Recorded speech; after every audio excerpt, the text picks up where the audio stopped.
Alhamdulillah, wassalatu wassalamu ala Rasulillah wa ala alihi wa sahbihi wa mawalah.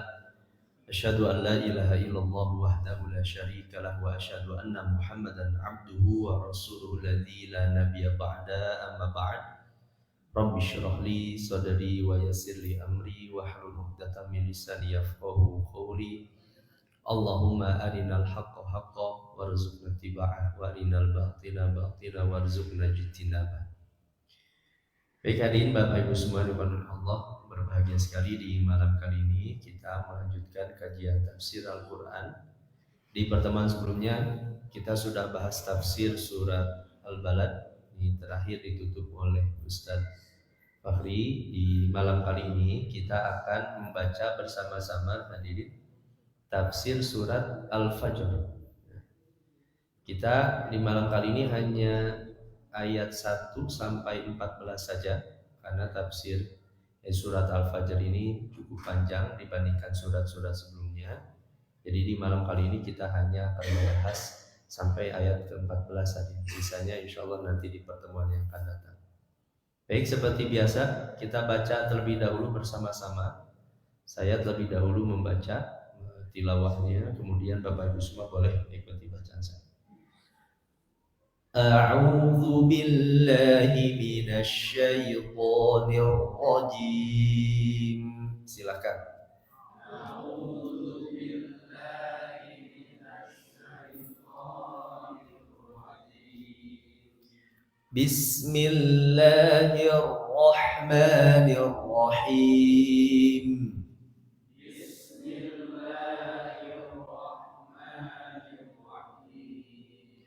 والفجر وليال عشر والشفع والوتر والليل إذا يسر هل في ذلك قسم لذي حجر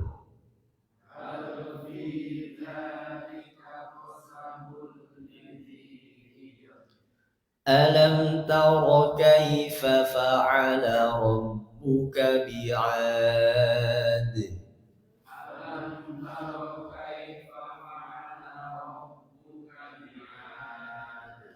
إرم ذات العماد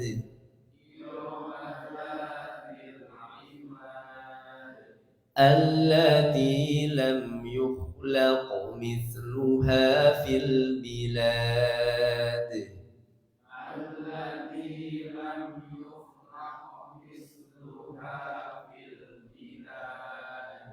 وثمود الذين جابوا الصخر بالواد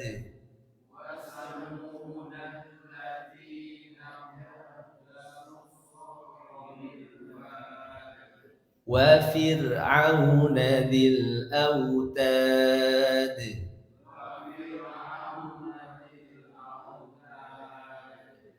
الذين طغوا في البلاد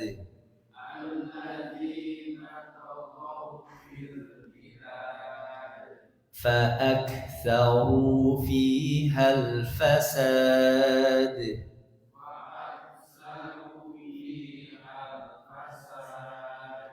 فصب عليهم ربك سوط عذاب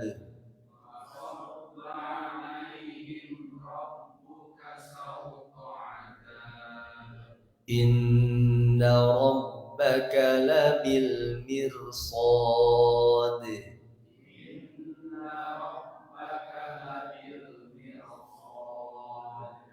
Baik, alhamdulillah hadirin. Beberapa catatan cara membaca surat Al-Fajr. Ini biasanya seperti surat-surat sebelumnya, misalnya di surat Al-Asr, huruf ro di setiap akhir ayat ketika waqaf jangan dihilangkan ro-nya. Ya, ada orang yang membaca itu wal fajr, walayalin wasyaf'i wal wat. Nah, itu ro-nya hilang. Nah, itu termasuklah jali keliru ya. Fatal kelirunya karena menghilangkan huruf, tidak boleh. Tapi bacanya wal fajr. Nah, ro-nya ada. Walayalin ashr. Nah, jadi alihkan dulu shinnya, karena kan shin termasuk dia huruf hamas dan rokhawah, dia mengalir nafas dan suaranya ash, kemudian nah ashr. Nah, coba sekali hadis saya lebih dulu ya. Walayalin ashr. Silakan. Nah, itu ya. Tapi hati-hati jangan walayalin asyr. Jadi asyr. Ya, itu kan asyr tapi asyr. Nah, jadi jangan asyr walayalin asyr. Nah, tidak asyr tapi asyr. Nah, itu cara membacanya. Kemudian di tiap akhir ayat-ayat selanjutnya ada qalqalah, pantulkan huruf dal. Alam tara kaifa fa'ala rabbuka bi'ad. Nah, pantulkan huruf dal. Hati-hati khusus untuk orang Sunda, kaifafa. Biasanya orang Sunda mah macana kaipapa. Nah, bukan pa tapi fa. Cara mengucapkan huruf fa itu gigi seri atas tempelkan ke bibir bawah. Fa. Nah, bukan kai papa. Alam taro kai papa. Nah, itu orang Sunda. Memang salahnya nggak fatal hadin. Nggak fatal itu maksudnya ya memang keliru. Tapi nggak sampai lahannya diantara menghilangkan sifat huruf dari fa. Tapi yang keliru. Kemudian allati lam yukhlaq mithluha fil bilad. Ini beberapa cara membaca yukhlaqu. Hati-hati la-nya menjadi tebal. Lebal itu jadi yukhlaq, lok, lo. Jadi lo bukan la. Nah, harusnya la. Yukhlaqu, laqu. Tidak, karena kita fokus mau baca huruf qaf, akhirnya la-nya jadi seperti o. Yukhlaq, bukan lok tapi laqo, la. Nah, fathahnya harus sempurna. Semua harokat ketika membaca Al-Quran, fathah, kasroh, dhammah harus sempurna. La yukhlaqo, la, tidak lok. Ya. Baik, hadirin ikhwatiman, cukup sekiranya. Jangan terlalu banyak, Pak. Lupa. Sedikit aja, ya. Huruf roh, kemudian huruf la, ya, kemudian kaifafa, beberapa saja. Yang penting banyak praktek, banyak tilawah, insyaallah nanti mudah baca Al-Quran. Saya pun bukan berarti sudah sempurna. Saya masih setoran, masih talaki, masih dibetulkan oleh guru, jadi sering keliru, sama-sama belajar ya. Surat Al-Fajr ini, hadirin Bapak Ibu semua dimuliakan oleh Allah, itu surat yang dianjurkan oleh Nabi, kata Imam Ibnu Katsir, untuk dibaca ketika mengimami sholat. Ya. Ya, di antara surat-surat yang dianjurkan oleh Nabi itu surat Al-A'la, surat Al-Lail, ya. Kemudian termasuk surat Al-Fajr ini. Nah, ini kisah yang terkenal dulu saya pernah sampaikan ya, tentang Mu'adz bin Jabal. Satu waktu pernah beliau mengimami sholat Isya. Nah, kalau dalam riwayat lain itu dia lama sholat itu. Fansarafa rajul, kemudian laki-laki itu karena Mu'adz terlalu lama membaca surat, keluar dari jamaah, Pak. Di sholat di pinggir. Jadi lamun di kota Mas mah dia sedang sholat di saf ketiga, karena Ustadz misalnya Ustadz Syahrinal bacana panjang, keluar aja sendiri aja di ujung, kesel kan itu lama. Tapi ya lamanya jangan bayangkan panjang kita Pak. Mu'adz bin Jabal itu dalam riwayat lain itu bacanya surat An-Nisa. Jadi ada yang mengatakan sampai ya surat Al-Baqarah ya. Anggap saja dia Mu'adz itu mengimami sholat Isya itu 1 jam 2 jam. Ya kebayanglah nanti kalau saya sholat Isya Pak, imamin beres-beres jam 10 Bapak. Beres-beres jam 10, makanya kesel keluarlah dia. Itu jam 10 karek salam itu teh. Itu. Kalau dipraktekkan di Kota Mas kan kalau yang di rumah pasti aneh. Apa di mana wae? Sadusna karek beres jam 10 tadi. Kan itu. Mu'adz bin Jabal lama sekali mengimami sholat. Ada sahabat keluar. Kemudian dilaporkan oleh sahabat yang lain. Mu'adz tadi ada orang yang keluar dari Isya. Mu'adz kan seorang sahabat mulia, ahlul Quran. Kata Mu'adz, besok saya laporkan kepada Nabi bahwa nianan keluar di jamaahnya. Itu kan. Akhirnya besoknya kemudian Mu'adz bertemu dengan Nabi. Ternyata orang yang tadi sudah lapor duluan kepada Nabi. Jadi lapor kepada Nabi. Nabi itu Mu'adz malam kemarin ngimaman tertabok bikin ke jam 10. Jadi lama sekali kata seorang sahabat itu. Saya ini ya Rasulullah, saya ini pekerja keras, siang hari capek, lelah. Datang ke masjid, Mu'adz baca sholat panjang sekali. Saya keluar. Yang dimarahi oleh Nabi bukan orang yang keluar dari saf itu, tapi Mu'adz bin Jabal. Nah, Mu'adz bin Jabal ditegur oleh Nabi. Hadirin, ditegurnya seperti ini. Ketika Mu'adz datang, nah kemudian Nabi mengatakan, afatanun ya Mu'adz, afatanun ya Mu'adz, afatanun ya Mu'adz. Mu'adz, kamu mau menyebar fitnah? Menyebar fitnah itu jadi orang gak mau sholat berjamaah lagi. Ya, Syahrinal itu kalau perasaan kita panjang sebenarnya pendek, Pak. Ustaz Dede Nepiana pun kalau perasaan kita panjang pendek sebenarnya. Ya, sebenarnya pendek lah segitu, Pak. Dibandingkan Mu'adz bin Jabal. Ya, dibandingkan Mu'adz bin Jabal pendek sebenarnya.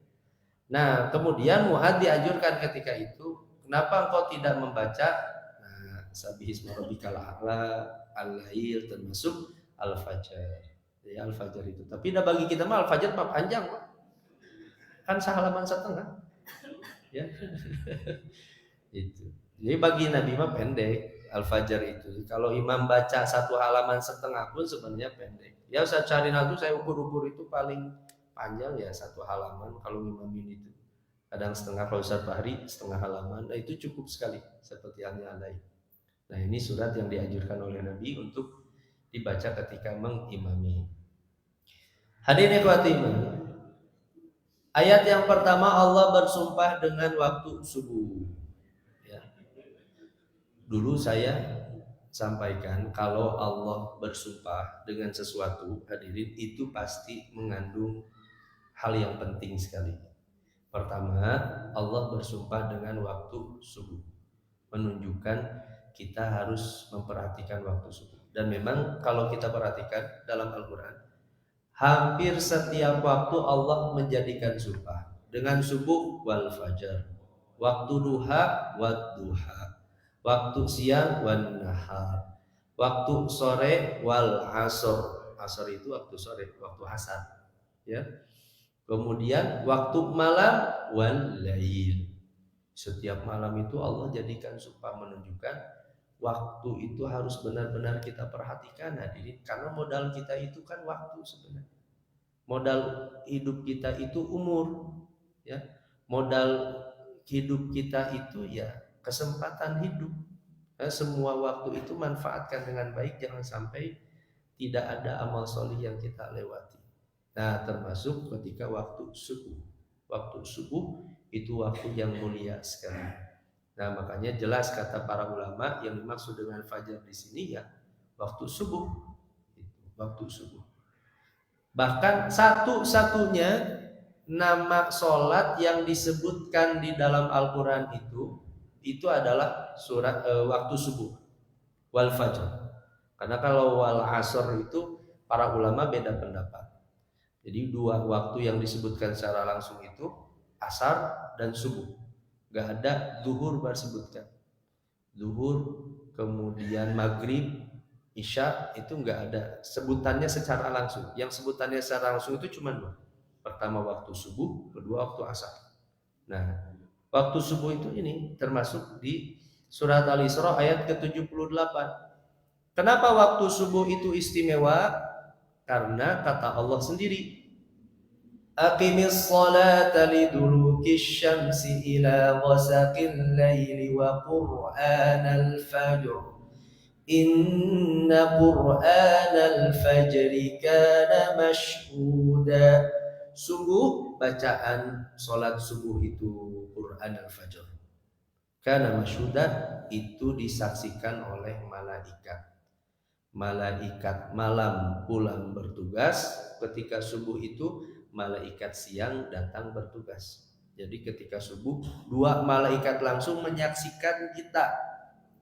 Makanya dalam hadis riwayat Muslim, ketika malaikat itu pulang ke langit kemudian ditanya oleh Allah, apa yang sedang dilakukan oleh hambaku ya Allah? Aku datang dia sedang melaksanakan sholat, aku pulang dia sedang melaksanakan sholat. Karena dua malaikat menyaksikan sholat subuh pertama, kedua sholat asar.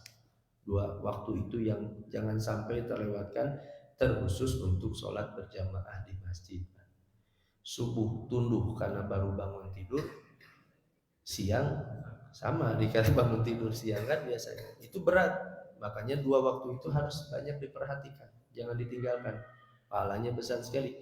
Man sholal bardaini, siapa yang sholat dua dingin, kata Nabi, dakhalal jannah, dia pasti akan masuk surga. Dua dingin itu subuh, ya, kemudian asar, itu disebutnya dua dingin. Kalau subuh jelas karena memang ketika waktu dingin, kalau asar kenapa disebut dingin? Karena memang dari siang panas terik matahari sudah mulai mendingin, itu kan ketika masuk asar. Sudah tidak terlalu terik, nah makanya disebut dengan dua dingin. Yang kedua, hadirin, ini dulu yang pernah disampaikan ya, malam yang 10, demi malam yang 10. Walayalin ashur. Yang kedua, Allah bersumpah dengan malam yang 10. Memang para ulama tafsir beda pendapat. Ada yang mengatakan 10 hari ini 10 apa? 10 hari pertama bulan Muharram. Ada yang menafsirkan itu. Ada yang menafsirkan 10 hari pertama di bulan Ramadan. Ada yang menafsirkan 10 hari terakhir di bulan Ramadan. Ada yang menafsirkan walayalin ashar itu 10 hari pertama di bulan Zulhijjah. Tapi kata Imam Ibnu Katsir, kata beliau ketika meriwayatkan pendapat para ulama, yang paling kuat menurut mayoritas para ulama yang dimaksud ayat kedua ini itu adalah 10 hari pertama di bulan Zulhijjah. Itu Allah bersumpah dengan 10 hari pertama di bulan Zulhijjah kemarin, itu menunjukkan mulianya 10 hari pertama bulan Zulhijjah ini. Dulu saya pernah sampaikan ya, macam-macam keutamaannya di bulan Zulhijjah. Ma min ayyamin al-amalu shalihu fiha ahabbu ilallah. Tidak ada hari-hari yang paling dicintai oleh Allah ketika seorang beramal sholih itu daripada 10 hari pertama di bulan Zulhijjah. Zikirnya, sholatnya, doanya, munajatnya, kurbannya, saumnya, itu nilainya berbeda dengan hari-hari di siang hari selain dari di bulan Zulhijjah. Kata Hasan Al-Basri, saum satu hari di 10 hari pertama di bulan Zulhijjah ta'dilu syahrain, sebanding dengan 2 bulan di bulan-bulan yang lain. Ini mulianya 10 hari pertama di bulan Zulhijjah. Ya sudah lewat hadirin tahun ini, kesempatannya tahun depan semoga masih diberi umur ya. Allah bertemu lagi nanti di bulan Zulhijjah, ibadah kurban lagi. Nah kemudian hadirin ikhwatiman, ayat yang ketiga Allah bersumpah wasyafa'i wal watr. Yang pertama dengan waktu subuh, yang kedua dengan 10 hari pertama di bulan Zulhijjah. Ayat ketiga demi yang genap dan yang ganjil. Para ulama pun beda pendapat, para ulama tafsir. Tapi saya ambil pendapat ini saja, satu saja. Yang dimaksud dengan wal watr, ganjil, itu yang dimaksud adalah hari Arafah. Karena kan hari Arafah hari ke-9. 9 itu ganjil. Nah, wal watar itu artinya hari Arafah. Wasyafa', sedangkan Asyaf itu hari menyembelih, karena kan hari ke-10, genapnya hari ke-10. Nah, Allah bersumpah berarti puncak-puncaknya 10 hari pertama di bulan Zulhijjah itu adalah ketika hari Arafah dan ketika hari Nahar, menyembelih. 9, 10 Zulhijjah itu puncak-puncaknya yang paling dicintai oleh Allah Subhanahu wa taala. Nah, ma min yaumin aktsara an yu'tiqallahu fihi 'abdan minan nar. Tidak ada hari yang paling banyak seorang manusia dibebaskan oleh Allah dari panasnya api neraka min yaumi Arafah, kecuali daripada hari Arafah. Ini mulianya Arafah. Khairud du'a du'a'u yaumi Arafah. Sebaik-baiknya berdoa itu doa hari Arafah. Nah, makanya ditafsirkan oleh para ulama yang dimaksud dengan ganjil dan genap itu ini adalah hari Arafah dan hari Nahar, menyembelih. Yang terakhir hadirin, Allah bersumpah. Jadi Allah dengan 4 sumpah. Pertama waktu subuh, kedua apa tadi? 10 hari pertama bulan Zulhijjah, yang ketiga hari Arafah dan hari Id ya, tanggal 10. Yang terakhir walaili idza yasr, dan demi malam apabila telah berlalu. Yasr itu dari kata saro yasri, ada huruf alif yang dibuang, huruf ilat yang dibuang. Ini Pak Dadang udah tahu huruf ilat. Huruf ilat yang dibuang karena dia majzum dalam ilmu nahwu. Apabila malam yang telah berlalu. Nah, apa maksudnya? Ini kalau kata Syekh Tantawi, wa haqqul lail indama yasri wa yamdi tarikan min khalfihi zalama. Malam telah berlalu meninggalkan gelapnya, kemudian datanglah siang hari dengan cahayanya, menunjukkan waktu malam pun itu waktu yang istimewa. Waktu subuh, kemudian 10 hari terakhir di bulan Zulhijjah, terkhusus Arafah dan 10 harinya, kemudian setiap malam, setiap harinya mana malam yang waktu yang istimewa, malam itu istimewa sekali. Nah, barulah kemudian Allah sampaikan hadirin. Kan dulu saya sampaikan, kalau Allah bersumpah pasti ada isi sumpahnya. Di surat Al-Fajr itu nggak ada isi sumpahnya. Nah itu kan, kalau contoh misalnya kita surat Al-Asr, wal asr, demi masa. Apa isi sumpahnya? Innal insana lafi khusr. Surat Al-Adiyat, wal adiyati dhabha fal muriyati qadha fal mughirati subha fa atharna bihi naq'a fa wasatna bihi jam'a innal insana li rabbih lakanun. Itu isi sumpahnya. Tapi surat Al-Fajr itu gak ada isi sumpah. Nah makanya ini pun jadi dalil orang tidak akan bisa memahami Al-Quran tanpa memahami bahasa Arab. Karena untuk Al-Fajr itu isi sumpahnya gak disebutkan. Nah itu hanya orang yang memahami bahasa Arab yang paham. Saya pun sebenarnya gak paham Pak. Yang diberitahu ya para ahli tafsir yang memberitahu. Saya pun mana ini isi sumpahnya? Oh ternyata memang tidak disebutkan. Nah, hal fi dzalika qasamu lidhi hijr. Ini belum isi sumpah. Hanya Allah sedang mengingatkan, apakah yang demikian itu terdapat sumpah yang diterima oleh orang yang berakal. Lidhi hijr. Akal dalam ayat ini disebut dengan hijr. Hijr itu berartinya itu menahan. Kenapa akal itu disebut hijr? Karena akal itulah yang bisa menahan seorang dari perbuatan buruk dan maksiat. Makanya kalau unta itu diikat, kemudian diarahkan, nih arah tali mengalahkan itu, diantaranya orang Arab pun mengatakan dengan kata hijr. Akal ini untuk mengarahkan kita berbuat baik dan buruk. Karena orang yang berbuat maksiat itu pasti hadirin sudah kehilangan akal. Dia berani berbuat zina, akalnya kalah dengan syahwatnya. Seorang mengambil harta yang bukan haknya, pasti hadirin dia kalah dengan syahwat harta, akalnya tertutup. Apapun dia mabuk-mabukan, Pak, minum khamr karena dia sedang kehilangan akalnya. Nah, makanya kenapa akal disebut dengan hijr. Nah, ayat kelima ini apa maksudnya? Maksudnya orang-orang yang berakal itu pasti akan memperhatikan waktu-waktu itu. Pertama waktu subuh. Makanya lihat tadi orang-orang sukses itu biasanya adalah orang-orang yang bangun subuhnya baik. Jangankan orang muslim, lihat saja orang-orang sukses di barat itu biasanya mereka akan bangun lebih pagi. Itu orang-orang sukses itu di barat yang cerdas, yang pintar, itu mereka biasanya bangunnya lebih pagi. Nah, jadi orang-orang yang berakal itu mereka yang akan memanfaatkan waktu subuh 10 hari pertama di bulan Zulhijjah begitu. Jadi kemarin yang memanfaatkannya dengan baik 10 hari pertama di bulan Zulhijjah itu orang yang berakal karena tahu itu waktu yang mulia, terkhusus Arafah di hari ke-10-nya dan di setiap malam yang dilewati. Nah, biasanya orang-orang sukses itu adalah orang-orang yang bisa memanfaatkan malamnya dengan baik, tidak menghabiskan malamnya semuanya untuk istirahat. Nah, lantas apa isi sumpahnya? Nah, ini hadirin Bapak Ibu semua. Isi sumpahnya itu ini kata para ulama tafsir. Ini diantaranya Syekh Tontowi.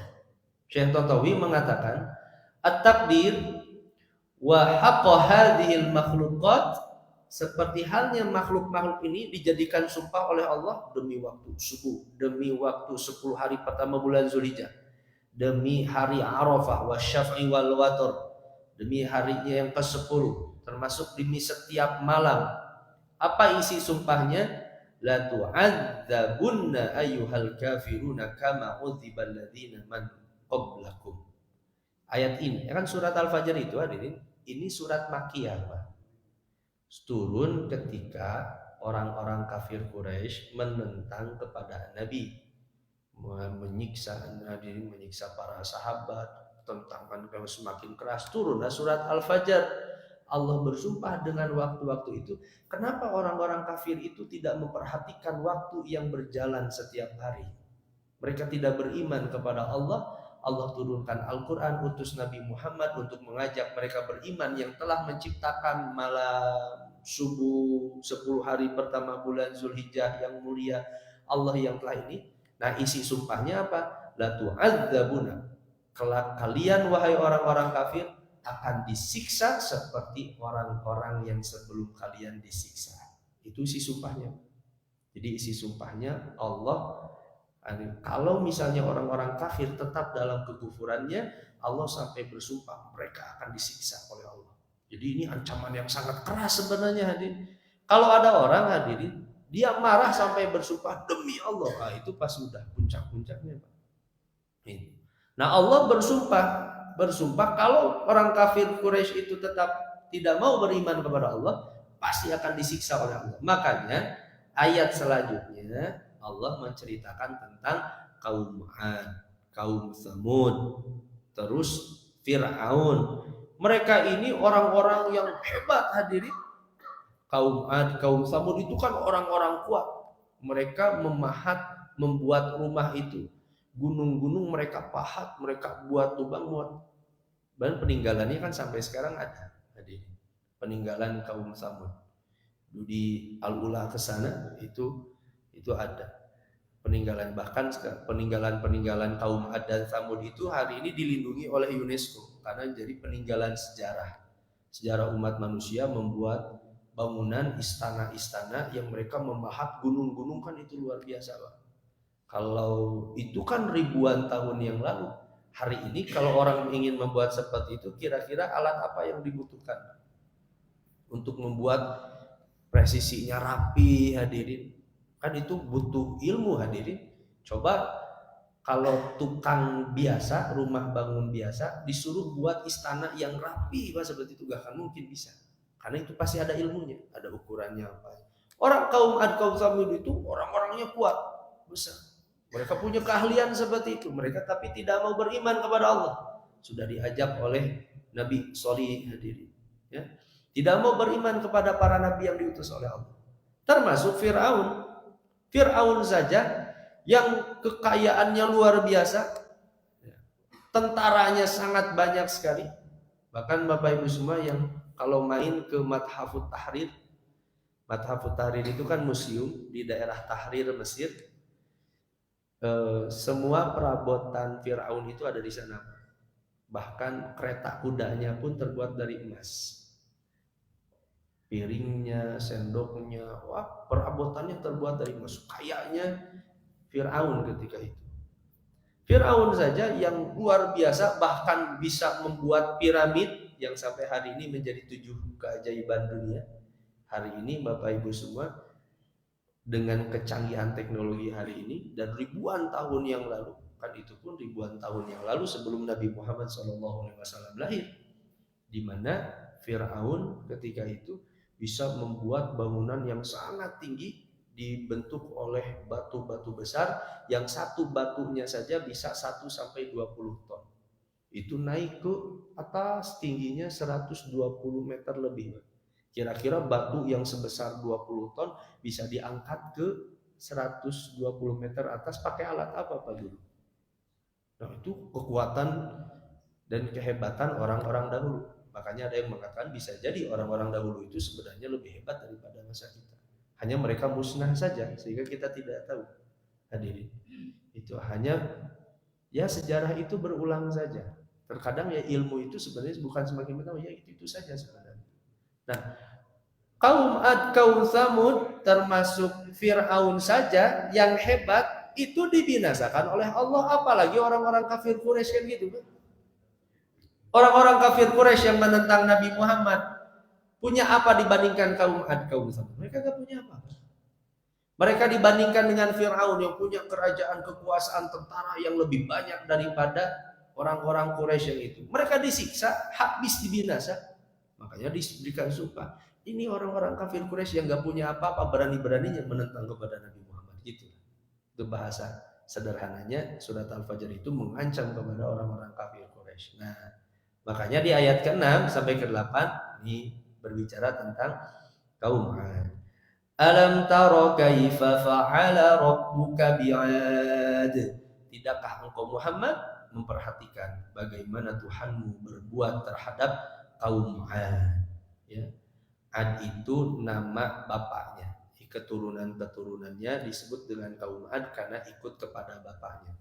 Iromadzatil imad. Irom itu nama kakeknya. Jadi Ad, Irom itu nanti kata para ulama ini. Siapa Ad itu? Ad itu nisbah ila abihim Ad bin Aus bin Iram bin Sam bin Nuh alaihissalam. Mereka itu masih keturunan Nabi Nuh alaihissalam. Ad itu, nah Iram itu tadi nama kakeknya Ad, nama dari bapaknya akan ke atas. Ya. Allati lam yukhlaq mithluha fil bilad. Penduduk Iram, ibu kota kaum Ad yang mempunyai bangunan-bangunan yang tinggi yang sebelumnya tidak pernah dibangun satu kota pun seperti itu di negeri-negeri yang lain. Kaum Ad punya bangunan-bangunan yang tinggi yang belum pernah ada sebelumnya seperti kaum Ad. Kaum Ad saja dibinasakan oleh Allah Subhanahu wa taala. Ini ayat ini. Fa amma 'adun fastakbaru fil ardi bighairil haqq. Kaum Ad itu menyombongkan diri, menentang, tidak mau beriman.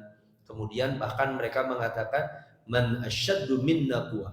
Kata kaum Ad, siapa yang lebih kuat daripada kami? Karena mereka sombong dengan kekuatan itu, mereka tidak mau beriman kepada Allah. Nah, ayat ke-9 sampai ke-12 itu berbicara tentang kaum Samud, hadirin. Wa Samudal ladzina jabus sakhra bil wad. Tidakkah engkau perhatikan pula kaum Samud yang memotong batu-batu besar di lembah-lembah. Kaum Samud itu tinggalnya di lembah-lembah, mereka buat rumah itu dari bukit-bukit yang besar, bukit-bukit batu. Bapak Ibu semua kalau yang pernah main ke Al-Ula, ini kemarin yang ke Al-Ula itu, tapi kan memang bagian yang dilarang oleh Nabi itu bukan Al-Ulanya, tapi memang dari sananya. Tapi terbayanglah hadirin, batu-batu yang besar kokoh seperti itu bisa dibuat jadi istana-istana yang besar. Wah, itu luar biasa hadirin. Nah, itu keistimewaannya kaum Tsamud. Wa fir'auna dzil autad, dan Fir'aun dzil autad yang memiliki pasat. Dzil autad ini para ulama berbeda pendapat. Ada yang mengatakan dzil autad itu maksudnya adalah para tentara. Ada yang mengatakan dzil autad itu kalau Syekh Tontowi justru piramid. Jadi Fir'aun yang memiliki piramid. Kan peninggalannya ada satu peninggalan yang ribuan tahun, dan itu kalau hitungan sekarang Pak, itu kurang lebih berarti 2400-2500 tahun yang lalu. Itu peninggalannya Fir'aun. Kan itu lama sekali. Tapi bangunannya bisa bertahan sampai sekarang. Itu kekuatannya Fir'aun. Alladzina taghaw fil bilad, yang mereka semua itu kaum Ad, kaum Tsamud, Fir'aun, mereka melampaui batas di negeri-negeri mereka. Apalagi Fir'aun yang mengatakan ana rabbukumul a'la, akulah Tuhan kalian yang paling tinggi, bukan Tuhannya Musa itu. Fir'aun mengaku Tuhan. Fa'aktsaru fihal fasad, mereka itu kaum Ad, kaum Tsamud, mereka banyak berbuat kerusakan. Nah, kemudian Allah tutup hadirin ayat ke-13 sampai ke-14 bahwa Allah menyiksa mereka. Bahasanya pun pakai ini. Fasabba 'alaihim rabbuka sawta 'adzab. Maka Tuhanmu menimpakan cemeti adab. Guntur, Allah siksa mereka dengan batu, ditenggelamkan di dalam lautan. Itu cuma pecutan satu kali saja oleh Allah. Seperti itu dibinasakan.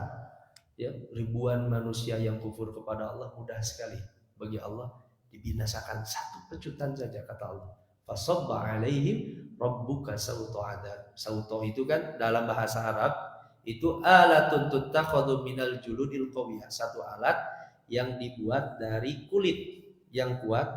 Kemudian alat itu digunakan untuk memukul, memecut orang-orang yang berbuat kriminal. Itu saut namanya, sautu adab, dipecut. Cuma satu pecutan saja. Inna rabbaka labil mirsad, sungguh Tuhanmu benar-benar mengawasi. Adapun yang dimaksud dengan mirsad, mirsad itu ismun lil makanil ladzi yajlisu fihi al jalis li tarakkubi aw ru'yati syai'in ma. Satu tempat kalau orang duduk untuk mengawasi, memantau, itu namanya mirsad. Maksudnya Allah itu maha tahu setiap pengingkaran, kekufuran, penentangan yang dilakukan oleh hamba-hambanya. Allah mengawasi, satu waktu Allah akan memecut mereka. Maksudnya dibinasakan oleh Allah Subhanahu wa ta'ala. Mudah sekali bagi Allah. Allah hanya menunggu waktu saja. Nah, hadirin ikhwati manapullah, ini kata Syekh Tontowi, beliau ketika menutup tafsirnya dari ayat 1 sampai 14, beliau mengatakan yang dimaksud dengan ini, ayyuhar rasul al-karim, wahai rasul yang mulia, yarusudu amala kulla insan. Allah itu mengawasi setiap amal manusia. Wa yuhsi, Allah menghitungnya. Wa yujazi, Allah akan membalasnya. Duna an yakhfa alaihi syai'un fil ardi wala fis sama. Tidak ada sedikit pun sekecil apapun yang tersembunyi di hadapan Allah Subhanahu wa taala. Semut yang paling kecil yang berada di tanah yang paling terdalam sekalipun Allah Maha tahu. Ikan yang paling kecil yang berada di paling dalam samudra sekalipun Allah itu Maha tahu. Al-Mirsad. Ya. Wa fi hadhil ayat, nah ayat ini dari ayat 1 sampai ke 14 itu takhwifun syadidun lil kafirin. Ini sebenarnya ancaman yang keras sekali bagi orang-orang kafir. Orang-orang kafir yang mendengar surat Al-Fajr, mereka ketika dulu orang-orang kafir Quraisy itu langsung paham sebenarnya. Ini ancaman yang keras sekali. Beda kan kalau kita baca surat Al-Fajr kan biasa saja. Biasa. Tiis kan itu. Lempeng we kita. Padahal sebenarnya orang Arab, orang kafir Quraisy itu sangat paham sekali. Itu jadi uslub bahasa yang diungkap pertama dari sumpah, bahkan sumpahnya pun disembunyikan. Kemudian ayat selanjutnya membicarakan tentang sejarah kaum Tsamud Fir'aun yang disiksa oleh Allah. Mereka itu, orang-orang Arab itu pun tahu tentang kaum Tsamud itu mereka tahu. Karena sejarah itu turun-menurun dibicarakan oleh nenek moyang mereka. Termasuk Fir'aun pun sampai beritanya kepada mereka.